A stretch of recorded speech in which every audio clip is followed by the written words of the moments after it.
Hey, welcome to another episode of the Get More Students podcast. I'm your co-host, Alex Asher, CEO of LearnCube. And I'm Herbert Gozer, founder of herbertgozer.com. Today's episode is going to focus on how to use storytelling in selling online tutoring or teaching. So that's the goal for us. And one of the reasons we love having these conversations is we learn a lot of ourselves and our own businesses. But storytelling is totally something that both of us are interested in. I don't think we're experts on, but we want to get much better at. But I do feel that there's some wisdom that we can provide, and we've spent some time discussing it today. And it's really important because, in LearnCube, we're very exposed to the number of online language and tutoring companies that are out there. We provide actually their virtual classroom and their online school platforms, and we're part of their story. But really, we see a lot of websites as well, and we see a lot of our marketing from those customers. And a lot of it really lacks emotion, and a lot of it really lacks stories. And so we wanted to run this episode partly to help our own customers as well understand what good storytelling might look like.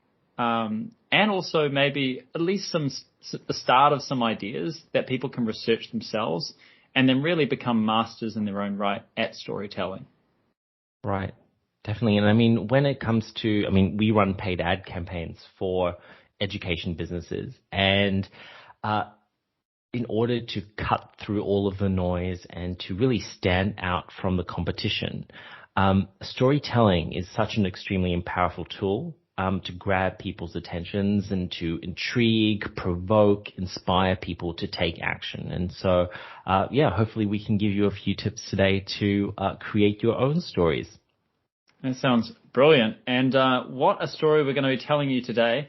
But before we start, why are we even doing this? Why should we even talk about storytelling? Why is it helpful, Herbert? Because the more people care about a product or your company or the solutions that you provide, the better. Not just to get that sale, but for the long term. It has that connection, and you really want to pull on people's emotions and feed into a narrative. It's so effective, and it's kind of human behavior. We've told stories for centuries, or since the dawn of time. Everyone loves stories as a child, and why would it be any different now? With adults. So that's why it's fantastic for memory and recall. I think that's bang on. And why are stories so good for memory and recall? Kind of what you said. It's a primal thing that we've been doing for so long it's all connected with our brains. It's all connected with our motivations. It's all connected with our memories and how we kind of make sense of the world. And one of the other things that's really helpful about storytelling is, kind of what you've said before about cutting through the noise. If everything looks the same, then often people will look for stories or brand which may convey those stories to make the choice. And if you think about that on a business level, and companies totally do, that can increase the value of your business and increase the value of your revenues by 20-30% if you do a really good job of it. And even if you do a good but not great job, you're still going to see major value in doing that. Absolutely. Prospects and potential customers want to feel it is relatable, that existing customers have walked in their shoes already, and they want to see that the story of them, so that they can embark on their own journey, a similar story, hopefully. That's right. It also sort of comes down to trust, right? Like when you think about how important trust is with the effect of your marketing, the effect of your sales, and the effect of your delivery. The more trust you have, trust is like oil. It lubricates the whole business. Everything becomes better the more trust you have. And actually it's the opposite, right? And it's absence with the lack of trust and a lack of story, which is the way that we convey, hey, I am who I say I am, which is the fundamental question. when you're talking about, fraud or again, it's opposite in terms of, am I going to buy from this company? It all comes down to trust. So that's why storytelling is so compelling. So let's now talk about the different types of storytelling you can have in your tutoring business, and then how to apply that, some tips, and maybe some pitfalls to kind of avoid. Great. The first one we're going to talk about, and we're going to talk about three. The first being around sort of the founder and company story. The second being about student stories. And the third being around tutors or teacher stories. And we're going to start off with this first one, which is it's really the place people start when they're thinking of a story, which is what's the origin story? What's the founder story? What's the company story? Absolutely. And I guess the way to think about the founder story as well is typically the backstory. It's like how you got there. Right. And the company story is often the future-looking part of the story. It's like, hey, and we're going to go on this adventure together, and we don't know exactly what trials and tribulations we're going to be facing, but it's going to look like this, and this is the direction. And I guess it's really conveying that North Star that we're going to end up here together is probably going to be the outcome of what that company story looks like. Absolutely. Yeah. No, I think you nailed it, Alex, with the kind of, what's the mission of the company, and what are we trying to achieve by helping you? But also the founder story can be extremely compelling. Yeah. Well, let's start off with that. What do you think are the kind of key aspects of a founder story, Herbert? I mean, you've got to have, I guess, a main character, right? Someone central to the story, obviously the founder or the co-founders. Yeah. And usually, someone starts a business, someone starts a company for a particular reason, whether or not they made a discovery, something new that can help people faster, easily, more effectively, or maybe they had some sort of epiphany, right?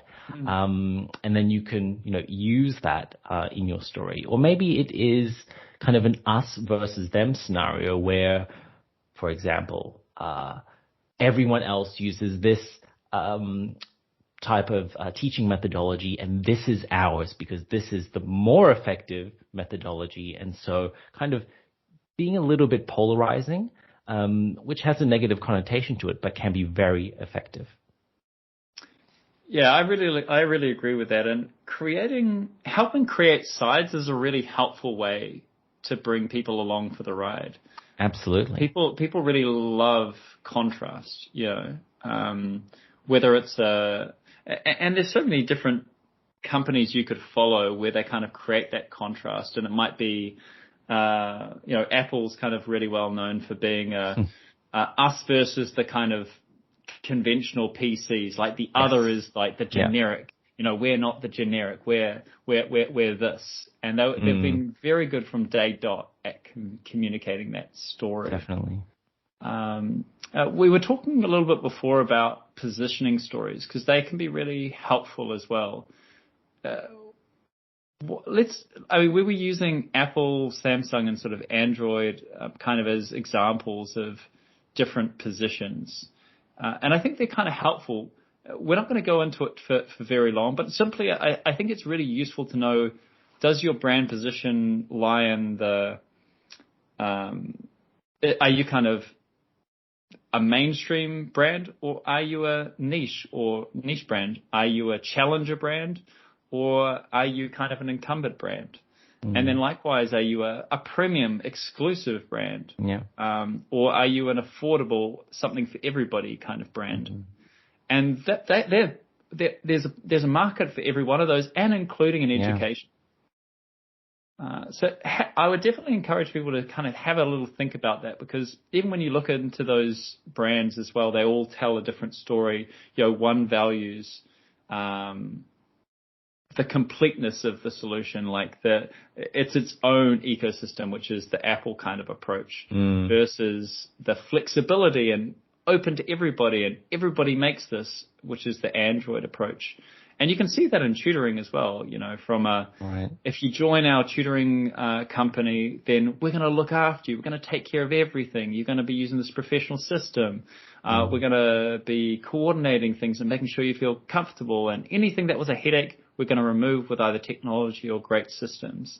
And on top of that, you're going to have these great tutors that actually we decide is the best for you. Like we do the hard yards of finding the choice. Whereas maybe an alternative approach is we just get out of the way. We just create the scenes for magic to happen. And we have sort of basic criteria for tutors, but you do the task of finding the tutor that's right for you at the time that's right for you. And then some people are all about convenience. And so there's all these different stories and different values that you can bring in. But I think your story has to be aligned with that. So it's very hard to tell a really exclusive premium story when you're trying to sell to people that maybe are hard, struggle to make ends meet, but they're really looking for something extra for their child. Like telling a story of an Ivy League university upbringing doesn't really create the same sense of connection unless if somehow you kind of bring that.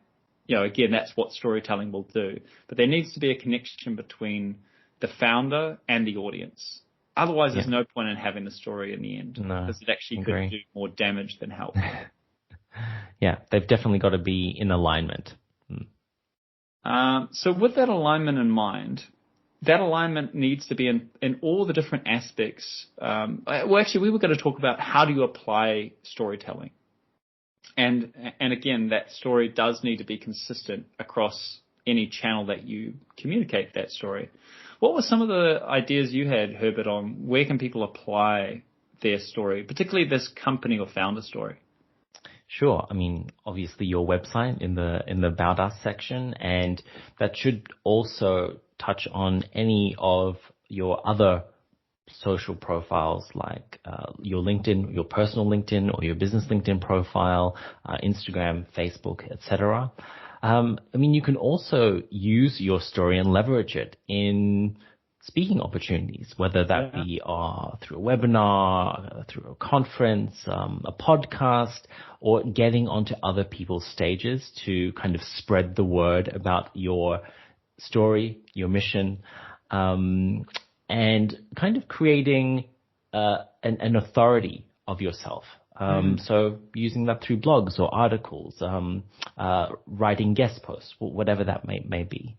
And I also think a strong story really attracts the right people to your company, whether that be hiring tutors or teachers or even staff members. They want to know what are they joining? Is there a purpose behind it? And is their job going to be meaningful? Yeah. I would actually add that a little bit more. It should also detract the people you don't want to work with. Exactly. Yeah. So like even in LearnCube's, and actually both of us are in this way, like we both focus on the education space and LearnCube specifically on language and tutoring. But that also detracts, we could sell ours as meeting software, but we're not meeting software. We're for tutoring and language education. And that detracts and pushes other people that are maybe not a good fit for us away. And that's what we want. And I think you're the same, Herbert. You probably want to detract people that aren't in your niche. Is that right? Exactly. We here at the agency only work with language schools and education businesses. So if, an e-commerce website selling t-shirts or a lawyer or a dentist came to us for paid ads, we would say no. And they would probably say no themselves, which does you a favor. And again, that's what a tutoring company should do as well, right? Like if you're telling a story of being, if you wanted to be the most exclusive, most prestigious, you tell that all in your story, and then you push away anyone that was possibly looking for a more affordable option. Yeah. So, and then you've got the leads that you want, and they're willing to pay the prices that you want to set, if that's your goal, for example. So we're going to also just, on this particular segment, on the founder and company story, provide a couple of things to be careful of and a couple of tips. So what are the things you feel people should be a bit careful of, Herbert? Definitely overpromising or kind of overhyping your credentials or any guarantees, things like that. So, I mean, that's one thing. You don't want to seem inauthentic. Yeah. And you've really, your story really, again, you've mentioned this, it needs to connect with your customers or your target audience, your niche. Yeah. I really like that idea of connection. So neither Herbert nor I are Americans, and we associate America with slight overpromising and slight grandiosing, but it connects which is fine. But there's a cultural difference. But either way, that connection piece needs to happen culturally. So I'm from New Zealand, so my cultural piece is that if I'm totally overhyping and blowing my own horn, it breaks that trust and it creates a sense of distance. Whereas if you kind of feel a little bit more realistic but still inspirational, that tends to be the kind of balance area that tends to work in that cultural segment. I actually don't know in, for example, segments such as particularly Asia, I don't really know what stories they want to hear. That's probably a little bit outside of the normal marketing that we do. I don't know if you've got any ideas on that, Herbert. I mean, when it comes to, I guess, Asian students, achieving academic excellence is of utmost importance. Yeah. Right? Getting the highest grade, getting into top schools and universities. So, especially when it comes to tutoring, quality is like everything. You know, they want to be taught by the best quality tutors, Ivy League tutors, whatever that is. They invest a lot of time and money into tutoring. So that's kind of what you need to focus on. If you're that's a great example, by the way, Herbert, because again, both of us, I think probably, well, if I was buying tutoring, I would probably connect with somebody that seemed a bit more human than like robot and checking every Ivy League / score. But again, a different cultural mix. And that's why you need to be so aware of your niche and what your target audience. And we've talked a lot about that in the past. So if you haven't, make sure you go to one of our previous episodes on how to pick your niche. But we've talked about making sure it connects with your niche. Make sure you avoid kind of overpromising or overhyping. And I also put this idea of not overshadowing kind of the tutors and students. And what I think we were meaning by that was, don't let that story kind of overpower every other story. It is one story, but actually people really care about themselves when they're reading. So if your story is all about making you feel better as a founder, that creates distance and actually isn't that meaningful at all to the reader. So really making sure that whatever you create in terms of that story connects with the audience that you're going after. And it's also got to kind of display and showcase how your story applies to solving your audience's problem. Yeah, totally. And that's a great tip, and we'll sort of start on that. So making sure your story connects with the problem in the audience. Mm-hmm. Secondly would be to make sure it's really organized and really simple to follow. Like, people don't want to read a novel or a fantasy story. They want to read boom, boom, boom. This is the connection piece that makes me believe that you're the right fit for me. Mm-hmm. And the faster and simpler you can do that, I think the better. Yeah. It needs to be interesting. It doesn't always need to be totally entertaining. That can help in terms of making it more memorable, but it does need to, it needs to stand out of the pile, right? Otherwise, I just forget. I'm just like, okay, there was a story. I can't remember what it was. It was something about them being a tutor at university. Yeah. Like, I think you do need to create much more emotion if you can in that story. And then making sure that it's relevant in terms of where you put it and also relevant to the organization itself. So, to the next point, shall we, Herbert? On student stories. So now we've talked about, this is actually an area that you're absolutely an expert on because you use them so often. So start off with, what are some of the stories that you can get out of students and customer stories? Well, I'll tell you kind of some of the topics that we use at the agency, and when creating assets like photos and videos and ad copy. Day in the life of a student also works really well. What is the student experience? Prospective students get a kind of glimpse, a peek into what life will be like when they sign up, for lessons. Testimonials, of course, really the number one. The student experience again, and hearing from the student about their time taking lessons or improving their skills.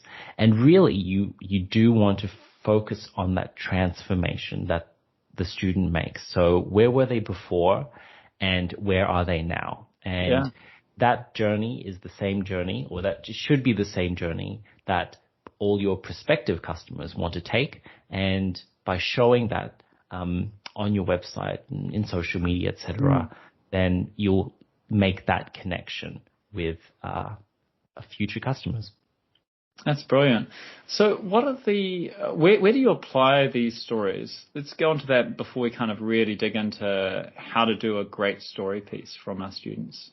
Absolutely. I mean, definitely your website. Every language school or online tutoring website should have real testimonials of students, especially on landing pages. Again, to build trust, that social proof.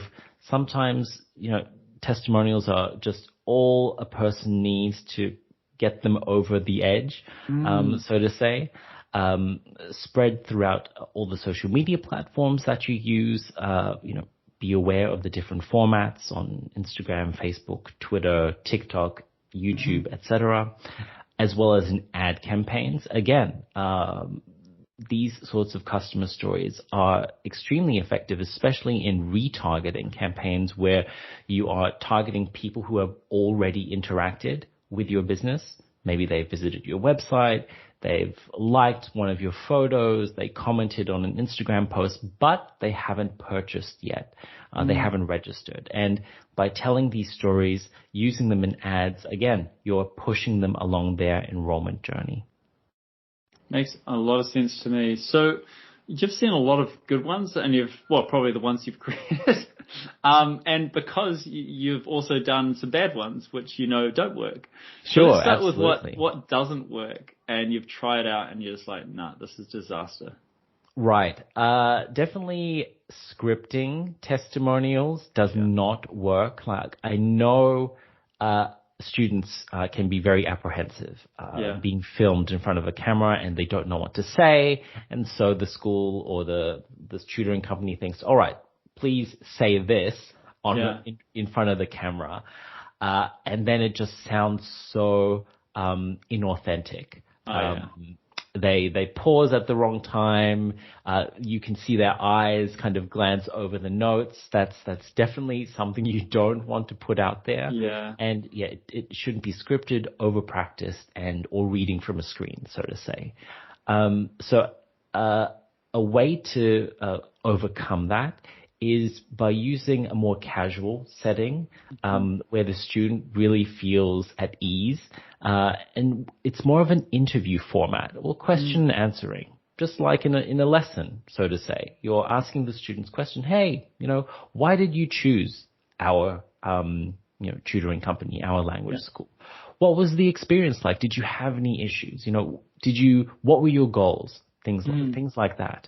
And it's just more relaxed.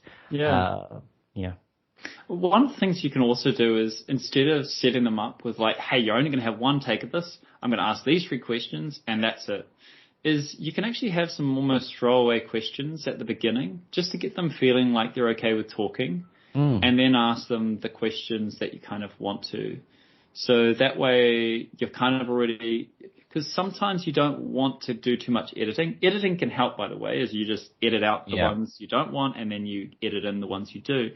Problem is sometimes it can feel a bit more authentic if it's all done in one go. Like you can tell that there's no editing, because editing is a flag to somebody that, somebody's removed stuff. What did they remove? But now I have to think about it. Whereas sometimes doing an all-in-one kind of shot makes you feel a bit more trust because you're like, oh, well, they obviously didn't practice it. They somehow got it all in one go. Yeah. So yeah, those throwaway questions can be helpful. Yeah, and definitely adding some kind of questions that might be kind of off topic or maybe entertaining or funny, something like that. Yeah. Just to throw them off, to get the student to laugh or to giggle or to make some facial expression. Again, it should look authentic. Actually, I would go as far as you do not want to start any kind of output, whether it be a video, podcast, testimony, or anything, unless the other side is smiling, at least to begin with. Because everyone, you can hear it in the voice, you can hear it in the tone, how quickly they're talking, all of those things all come through. So you kind of need to have built that trust. And I think one of the other things to be very careful of is, by the way, if you haven't already, listen to our episode with Speakeasy Barcelona, because she was so great at explaining how she normalizes testimonials and really brings that. It's like it's an every week kind of thing rather than this is scary, I really need this from your business. Exactly. They've created that culture within the school that it's just a normal thing for, someone to go into the classroom and to film the teachers and the students. And it's gone so far that students want to be like student of the week or want to be in testimonials. That's how effective it can be. And I mean, that's the dream, right? To get user-generated content. That's it. So definitely check out our episode on how important is social media. But on this, I also wanted to just touch on a few other ideas. Yeah. And one of those was on video is better than, say, imagery. So you can get text-based testimonials, but they're not nearly as effective unless you add the image. And again, if you can add a video, it's so much better than an image plus text because it seems like it's going to be a harder thing for somebody to have scripted or really heavily kind of vetted. One of the other tips I did have was try not to have the person conducting the interview as an unknown. Like, you don't really want to like getting the owner, for example, to interview a student would be kind of off because the owner might not have any relationship with the student. So getting the teacher or tutor as the interviewee is a really important part, or at least just leaving it to the student to do it in their own time in front of their, the face cam, and that can work really well. And then I think the other aspect was just making sure it's from the student's perspective. It's not about looking at a student like you're looking at somebody in a zoo, like, oh, here's Herbert. He's having a great day. Look at him work. People don't want to listen to that. It's got to be from the eyes of the student rather than from the eyes, like an outsider's eyes. Yeah, I agree. Great. So on to our last topic. We've talked about founder stories and company stories. We've talked about student stories. Now we're going to talk about tutor stories. Why? Because they are so powerful and really valuable to the business as well. But we're going to go through the same kind of structure. We're going to talk about what are some stories that are good to tell, how do we apply it, what to be careful of, and the tips. So Herbert, start us off with what are some stories that tutors can tell? Or owners can ask if they Sure. I mean, it's quite similar to like student stories where you can kind of show the day in the life of a tutor, what they get up to, preparing for lessons, actually facilitating the lessons and interacting with students. Parents, the decision makers when it comes to purchasing tutoring lessons for their kids, want to see what their children are actually, how they're going to be handled by the tutors, so to say. Another way is to have the tutors maybe speak about a specific kind of feature or benefit that the tutoring company offers, whether that be these materials that they use, the technology, that tool that they use in classes, whatever that is, to facilitate, better quality tutoring lessons. And of course, what better to get to know a tutor than the personal story, so their background, why they chose tutoring as a profession, and possibly even why they chose this company to teach at, which would link in to the founder's story or the company kind of mission. Yeah, but I mean, they can also, they don't have to always link to the founder or the organization, but they need it. They can, they're like a mini founder story. They're like, hey, the founder was great. Look at their story. But actually they've somehow cloned themselves, but without cloning themselves. They've created lots of people that have the same values that are going to look after you in just the same way that you'd expect the founder to look after you. Great. So, and one of the last things is just probably, you kind of talked about this transformation story, and I think those are quite helpful as well when you're doing these tutor stories. Like, hey, I was, I didn't really have a purpose. I was in a job that I really didn't think was for me, and particularly if this is a professional tutor, I was unsatisfied. I'd done some tutoring way back in the day. I really enjoyed it, but then sort of moved out and I was, managing a store, and I just hated it. And then, I found tutor, and I was talking to the founder, and he really inspired me that I could do this again and do a really great job. And in the end, I started tutoring, and look where I am now. I have these great students. We have these fantastic relationships. I know everything about them, and I'm following their own journey. I'm feeling so much more purposeful in my life. I'm making this up, but you can tell that there would be a great transformational story in amongst your tutors, and I guess it's up to you as marketeers and founders to start digging to find those stories. Very powerful. And where do we apply these stories then, Herbert? I would put them on the same kind of platforms that you have, student stories. Why not? Why not showcase your tutors as, they really are the face of your company, right? So on your website, landing pages, social media platforms, ads, of course, and very effective is probably also your recruitment or career page to attract more talent. Yeah, I think definitely in terms of trying to get more tutors, there's nothing better. It's exactly the same reason you should use testimonials to find students, is you have to have testimonials and stories about your tutors that validate why they should join your cause. One of the other kind of concepts I sort of thought of there was your tutors. This may sound probably trite, but I'm going to give it a go. But it's like either as superheroes or as members of a music group. Often there's kind of one or two that are like, even Spice Girls is a kind of weird example, but they all have their own unique personalities and their unique ways that they do things. And people like that. They buy into the group, but they kind of like one in particular. And that's what these tutor stories do, is they give you a much bigger breadth, because maybe the founder story doesn't actually resonate with the student or the parent, but the tutors, amongst all of those tutors, is the story for them. And then suddenly you've got a really great connection piece that really locks in that parent or student into that kind of ecosystem. So I think that might be one way of thinking about this as well. I like that. And, by having tutor stories, staff stories, customer stories, and company and founder stories, you're really spreading your risk, and you have so many different touch points, so to say, because you don't know what potential customers will resonate with best. It might be the student story, but it might be the founder's story. So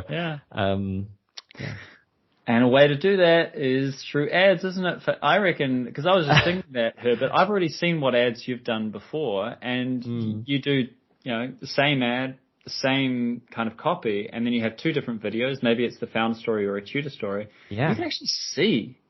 You can see, like, in black and white metric terms, which of these most likely resonates with your audience.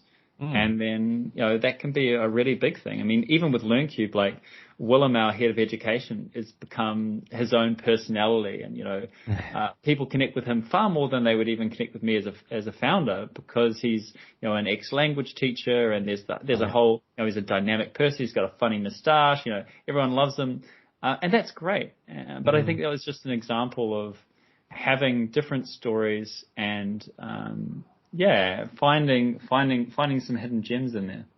Got to get more videos of Willem then. I have to say they perform very well. He loves doing them. Everyone loves watching them. So what can be wrong? You'll see a lot of that on our YouTube channel. But let's continue on. Let's talk about what to be careful of. Are there the same things, I'm assuming, Herbert, to be careful of? Yeah. The same as the customer stories, student stories, is not scripting them, over practiced, or it needs to be authentic. One thing I'm kind of curious about, Herbert, is do tutors have a higher standard than a student story?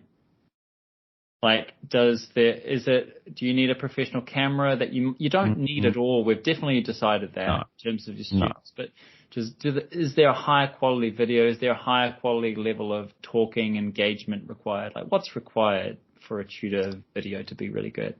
No, I guess it depends on your target audience. Obviously, if you're trying to target that exclusive premium Ivy League audience, then you probably want excellent quality videos, professionally made. But if you're maybe doing more mass market where you choose your own tutor, then I think even a selfie video, a good selfie video, is absolutely sufficient. Yeah. I think what you can get away with, though, is you can train them how to do a good one. That's the thing that you can do differently. So with a student, they're like, take it or leave it. This is what I'm going to do. And you're like, that's brilliant. You're a student. That's your right. Yeah. But as a tutor, you're paying them. And I think you can be like, look, these are the things that I think would be really helpful. Like, for example, don't do it in a super crowded, cluttered bedroom where suddenly I'm like, oh, wow, this person is totally unorganized because I can see all of this stuff everywhere. Yeah. Again, I don't want to take out the flexibility. You're probably going to have some people that are like really love the fact that a tutor seems a lot more like the student in that way, a bit more disorganized, a bit more off the hip. And that can work too. But I think there's certain, like, you can reduce your risk is, I guess, the point that I like to get across is not. Yeah, I agree. Creating some guardrails. Like, hey, I don't want to hear a playground screaming kids in the background when you're doing your testimonial. Yeah. You need to be in a quiet place. And you need to have just some soft guidelines, right? Quiet place, in front of a clean or white wall, whatever that might be, in this format, this length. Yeah, I think that gives enough flexibility. Yeah, I agree. It's so we talked about a bunch of things today. We've talked about company stories, we've talked about student stories, we've now talked about tutor stories. And now we're going to talk about our stories. And part of us doing this was we're like, oh, wow, there are definitely some areas that we could improve on. So I'm going to tell you the LearnCube story, and partly just because you might have some suggestions for us and see if it resonates with you or not. But it's part of also us upgrading ourselves. So here goes. So look, LearnCube started with Dan, the founder of LearnCube, back actually in 2011, wanting to scratch his own itch by running his own conversation classes. He was in Mexico, trying to learn Spanish, but didn't have quite as many friends that he felt trust with. He was doing all the vocab, doing great on the text, but really battled with conversation. So him being an amazing developer, created a system where he could run online conversation classes with his friends in Argentina. That eventually became our virtual classroom. And when he pitched the idea at an entrepreneurship program in Chile, he was invited to create an online language school, which is what his proposition was. Back in 2014, it seemed like a bigger deal, and he was really pushing on the technology front.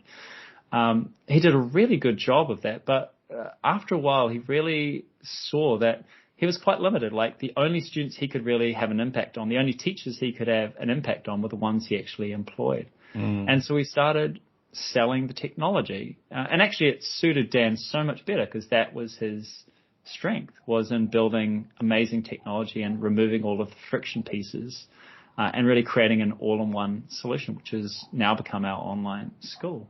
And so here we are, 2021, 7 years later, and we're really focusing purely on language and tutoring, and really helping those organizations thrive with the online solutions that we provide. So that's our story. Love it. And to be honest with you, I did not know that story before you told it to me today. I think it's great, and I think it could be very effective by showcasing it maybe a little bit more. What do you think, Alex? I think totally. If there was one thing that, if you go to our website on learncube.com, you are going to be like, Alex, you've talked a lot about storytelling, and you are not doing a lot of storytelling.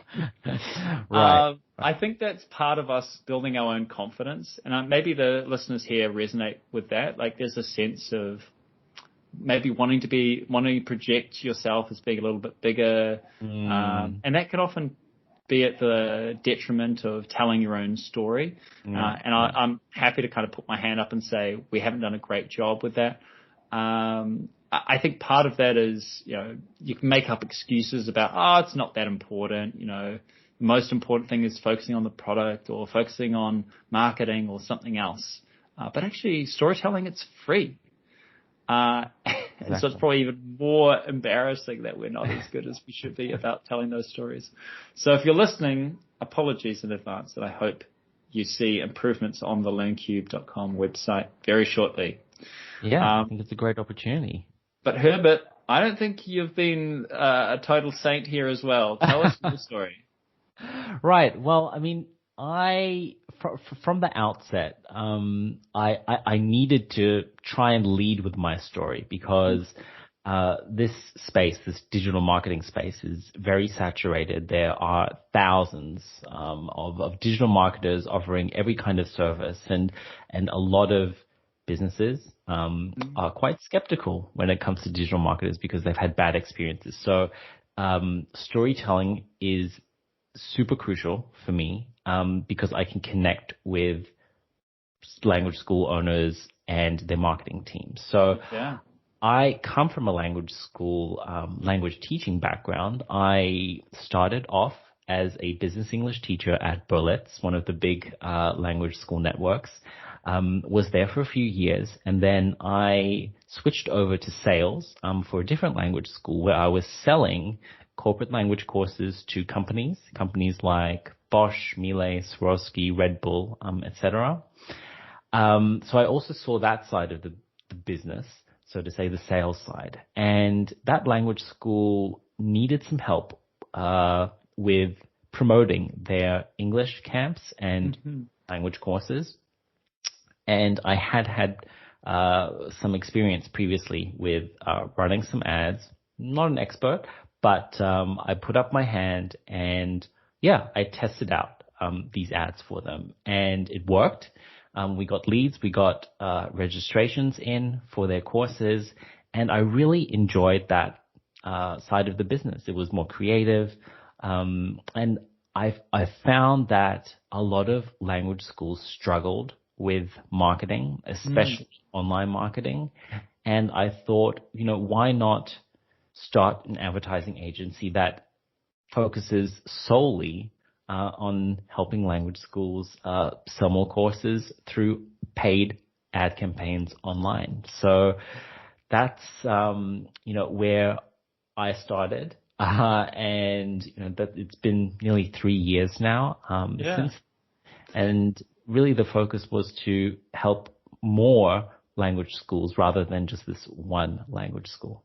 It's such a brilliant story, Herbert, particularly because you've really, you know the language at every part of the business. And it sounds like you almost found your superpower, right? You're like, hey, I was doing all this other stuff. Actually, the thing that really I felt super like I could have a big impact and I could do really well was this marketing piece. And then you've just applied that to a much, much wider group of people rather than just the one school. Yeah. Yeah. And I mean, I test a lot of storytelling in ads, not only for clients, but for the agency as well. Yeah. So, I mean, some of you may have seen my ads on the internet, and I really do tell stories, either about myself, about the clients, or about just random things. Like I tell a story about, how Kellogg's, the brand, decided to continue advertising their cereals back in the 1940s when there was, a financial crisis when everyone else was not advertising. And that applies to, what has happened in the last 1.5 years as well. So, you can be very creative with storytelling. It doesn't always have to be your own story, but obviously it needs to relate to whatever your offer is. I appreciate that. So it's really also, what are the stories that your audience would love to hear? And do more of that. And any of the categories that we've talked about. I hope that you both look at Herbert's better job of telling his story at herbertgoetze.com, if I'm not mistaken, Herbert. Yes, thanks. And if you want to see my my needing to improve attempt at stories, you can find that at learncube.com. We will certainly be adding a better about page shortly. So thanks for the heads up. In the meantime, though, we are going to thank you for listening in today. It's been another fantastic session. Herbert and I actually learn a lot, even just doing this exercise ourselves. So thanks you for your support. The way that you can show your support is, of course, if we're of interest to you or if we're valuable to you, definitely check us out on our websites. Secondly, subscribe. This is a free podcast. We do this just because we enjoy it and we feel like this is our way of contributing to more people in the space that we're in, particularly in language and tutoring. We aim to give you insights, inspiration, and motivation. I really hope that we've delivered on that today. And we're going to release a new one for you next week. So if you subscribe now, it's going to be there automatically. Awesome. Think of your future self, subscribe, and we're going to see you next week. Catch you in the next one.